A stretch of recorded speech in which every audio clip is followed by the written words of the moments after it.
Good afternoon. Good afternoon to everyone. And I'm moving to English because this presentation will be made on behalf of Industrial Internet Consortium. I'm an employee of Kaspersky Lab, but here I'm from Industrial Internet Consortium. We participate activities of this consortium very actively. And Industrial Internet Consortium is our partner at this conference.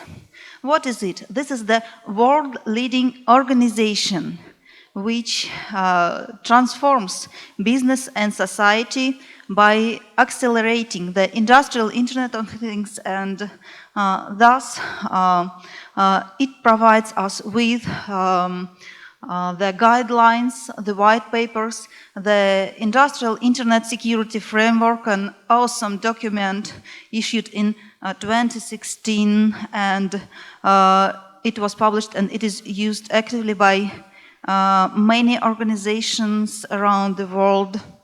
And for this particular work, IoT Security Maturity Model, I would thank experts from Microsoft, from Entrust Data Card, from Fujitsu, from Praetorian, and we also participated the work on IoT Security Maturity Model, which is actually the nudge for the security of the Internet of Things. And I will explain what Security Maturity Model is and why I consider this model as nudge for security of the Internet of Things. This is the simple visualization of what nudge is. We need this nudge to start moving towards the secure, safe, reliable, and trustworthy Internet of Things. And risk-oriented approach, which is widely applicable in IT world, sometimes is not applicable in the Internet of Things and industrial Internet of Things because of the importance of other factors, such as safety, such as reliability, such as growing role of privacy and resilience as necessary factor for the Internet of Things. Not only security. Security is not the driver. Trustworthiness is. And my first presentation about security maturity was 2 years ago at the same conference on 2017, and I'm really happy to say that we issued 2 documents describing comprehensively the IoT Security Maturity Model. The first is description and intended use. This is the white paper which briefly defines the security maturity notion, how it is defined for the Internet of Things and how it is measured. And it also defines the hierarchy of security practices. The second document, which is actually more than 100 of pages, this is practitioner's guide. And don't be afraid because of its size, because this is not only the document, this is the tool. On the first day of the conference, we heard many speakers who said that the most important thing is the focus on business priorities. This is the essential thing for security experts who work with industrial control systems, who work with the Internet of Things. We need to find out what security is. And this is the most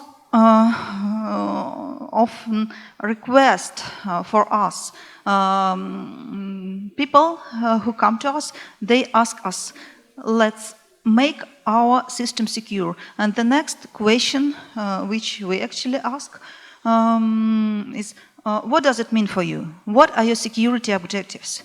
How different security may be for a production line or for a surveillance camera or for a nuclear facility or fitness bracelet?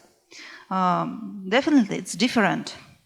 And if we are trying to find an answer in compliance, in regulations, we see that requirements are not too flexible. And specificity of some areas, it put the constraints on the definition of security.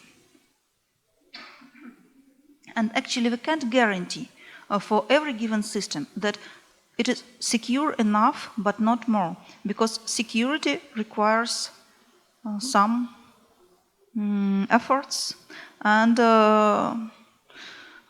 it requires resources, and we don't want to waste the resources. We just have to find the way how to make the system secure as it requires to be, but not more. So the major security solution addresses not only threats and risks, but also business context, also expectations and priorities, because it's really often situation when we have the system on the run, it's also already on the market, and they say just, oh wait, what's about security? Why don't we make our system secure? This is, you know, a trend. We want to say that our system is secure enough, but it is actually not. How to make it secure?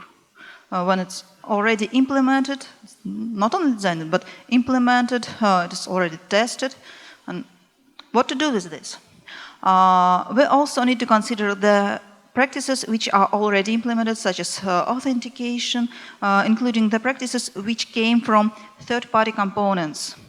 And the last but not the least, we need to consider industry and system constraints, such as safety, for example, for automotive applications, service continuity, type of life cycle, and many, many other factors that constrain the implementation of security practices.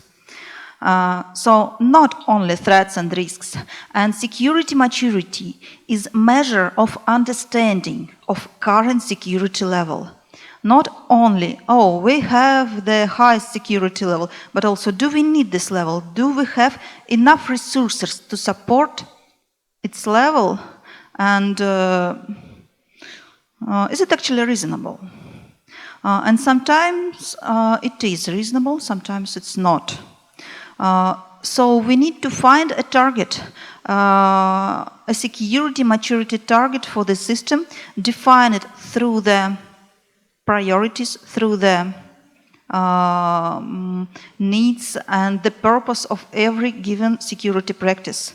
For example, threat modeling or access control or incident response. Every given practice requires its own level of comprehensiveness. And by the definition of the comprehensiveness level and specificity of the practice, we can define how mature this practice is. But let me be more concrete. Security maturity model as a whole is intended to cover the communication issue between business and technical people. Business usually defines some priorities. They say, okay, we need some, protection against threats. By which measures? Probably by organizational measures, or by access control, or by hardening, by patch management. You can list the options, and they can consider these options, but only in a very general way, without any technical details. And these measures may be described in their language. So we say in their language, what will they get after the implementation of the particular security practice. And on the other hand, technical people who will implement these practices, they take this as a kind of interface and implement this interface internally and show the results. How this works? We have this hierarchy.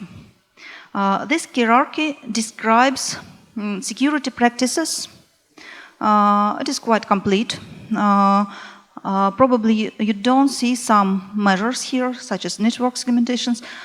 This means that these measures are under the implementation of one of the practices. Please remember that this is the model, and to make it work, we need to implement it. So every practice will be implemented using the security standards and taking into account the concrete system details.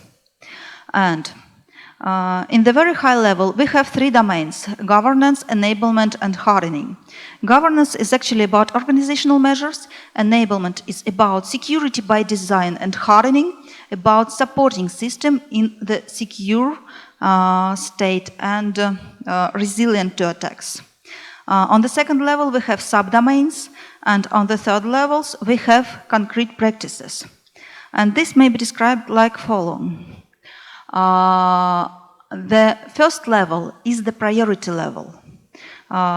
We ask business about their priorities, and then we set up the particular levels of comprehensiveness to domains. And at this level, we speak to the business. Level of subdomains reflect the basic means of obtaining these priorities. This is the intermediate level between the implementation and priority. And practices, they define the typical activities. They are implemented using security standards and particular guidelines for the system. And this represents the tactical level. If you remember the presentation of Alexei Lukatsky yesterday, he was saying a lot about tactics, and in the very end, he had 3 slides listing the measurement of practices at the tactical level. So this is it, but this is the same thing which was put into more or less organized way. So governance, it is comprised by security program management, compliance management. So we do not consider compliance as a way to implement security maturity. This is the part of the whole model. And we consider compliance as one of the business drivers. To which extent you need compliance? Probably you need just to observe the compliance requirements, and you need just to follow them in a way, okay, this is useful, this is not. Or sometimes you need to implement compliance requirements. This is another level of comprehensiveness. Threat modeling is also an interesting thing, because all threat models, they are different, not only in the way they describe different threats, but they are defined in the different ways. Some threat models describe just vulnerabilities, sets of vulnerabilities with their CVSS score. Some threat models, they are built according to STRIDE, to some known methods and so on. Risk attitude, not just risk management, but how many attitude you have for risk management. And really big attention to supply chain and third-party dependencies, which is important for the IoT. Enablement, the same. How many security measures you have inside for identity and access management, for your asset protection, for data protection, and in particular, the protection model and policy for data, and implementation of data protection controls. These are two separate things, requiring separate attention. Hardening is about vulnerability and patch management, situation awareness, and incident response. And really important thing for the Internet of Things, supporting the remediation and continuity of operations, because some systems, they pose the particular requirements to the continuity. And how do we score these practices? The level 1 is you don't have to pay any attention to this practice. It's not implemented at all. Level 1, it is minimal. Level 2 is according to the use cases in an ad hoc way. Level 3 is consistent implementation according to known methods and according to known guidelines, best practices. And formalized way, it is when you implement a life cycle support for this practice.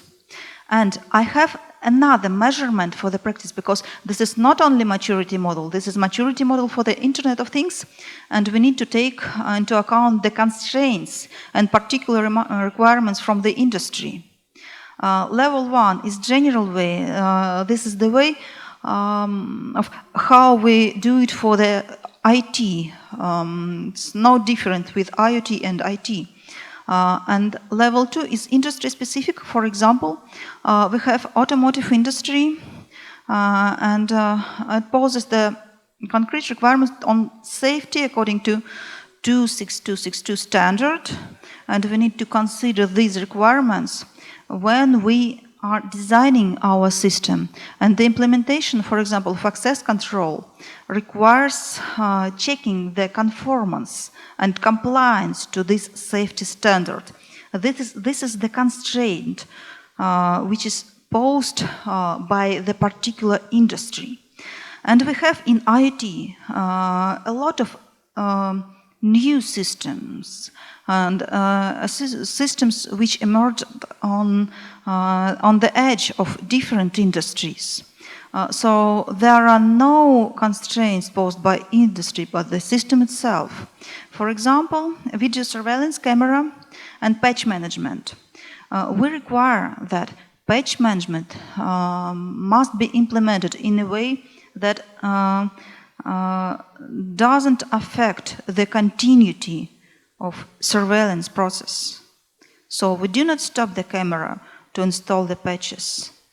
We do this in another way that doesn't impact somehow the service provided by this camera. This is the specificity at the system level. And we have thus two-dimensional approach for measuring maturity. And maturity has no level, but it has target. Target which looks like this. This is the part of the example of the case study from the practitioner's guide. This is security maturity target for smart bottling line, detailed at the level of security practices. So we have the target level of comprehensiveness and target level of scope for each given practice. I will not stop for describing every of these practices because of timing, but you can download the practitioner's guide at AI Consortium website. It is free, it is publicly available. You can go there right now and just download both documents and start reading. And please do. And I will say in the rest of time to which particular moments you probably need to pay more attention. First of all, as I promised, Security Maturity Model Practitioner's Guide is actually the tool. We describe, according to the chapter 10 of this target, background, problem description. We have the questionnaire and factors for consideration for your use case. For example, for surveillance camera, or for example, for component of the vehicle. There is a case of OTA gateway for the vehicles, for the smart vehicles, and many examples given for the automotive industry. And then you go through the process. First of all, you ask 3 simple questions at the business level. And by asking these questions, you prioritize the goals at security domains level. Like this, you have the basic levels. This is the example. So this is not the target, this is just the draft. Then you have these levels as the default levels for subdomains. And you do not ask 4 questions for every given subdomain. You ask just 1 question for the default level, which was set up at the previous step. And by doing this, you get this detailed target. And then you ask 2 additional questions for the default levels, which were set up for subdomains. And you get the target for the whole system at the practices level. And then why Practitioner's Guide is so huge? because it contains the detailed descriptions for the comprehensiveness levels of every of given practices. You just take this practice and you check the table and you see what are the criteria for achieving this level at the technical level. And this is the implementation part. So from the priorities at the top level, you get the implementation requirements for the whole system. Currently, in Industrial Internet Consortium, we are working on mappings on existing industrial standards, including 62443 standard and including NIST CPS framework, Cybersecurity framework. And Cybersecurity framework contains the references to other standards, so we will have connections with all the standards in the industry. When we complete this work, we will have the comprehensive description of how to link these standard requirements to the business priority goals. And we already have this method described by the practitioner's guide. I would say this is the significant step towards more trustworthy and more secure Internet of Things. But when you have this target, you may assess the current state of the security maturity for your device or for your organization, and then do gap analysis. These are the examples of the charts for the one-pager for the demonstration to business, the current state of security, how much was done during the period and how much requires to be done in coming months or years. So you can provide a roadmap. And why I call this nudge for IoT cybersecurity? Because this is the behavioral approach. This is not just formal method like we have a matrix with risks. We need to find somehow probabilities of these risks. I don't know how to do this actually. I'm working in the industry for many years. How to find these probabilities? Please share your experience. Instead of this, I propose you to use this nudge behavioral approach. Just ask business what they want. Order this according to your understanding of the industry. We propose you a framework. You can adapt this, you can use this, you can change it actually. Thaler and Sunstein in their great book Nudge, Improving Decisions About Health, Wealth and Happiness, it is also available in Russian, they define the following nudges. It's incentives, understanding mappings, choice welfare, defaults and giving feedback, expecting error and structure the choices. I will go quickly through all of these nudges. First of all, we have the structured choices. We have this architecture of choice. This is it. We have this mapping of choice welfare because for every given goal or concern, we define what needs to be done and then we check back. Then defaults. We check against the decisions we previously made, the current state of security maturity target. We expecting error by replication of the process over time. We check at least 3 times. And incentives. There are no incentives for cybersecurity. Cybersecurity person, no incentive. We consider this as a kind of minimizing the cost of necessary measures and this good enough security state for the business. That's what actually works for security maturity, because we explain what we need to implement and why we need to implement these measures. And we can repeat, after establishing the security maturity target, this plan, do, check, act cycle using the target as an internal standard for the industry or for the device or for the whole organization. So that's actually it. I ran a bit out of time. Sorry for that.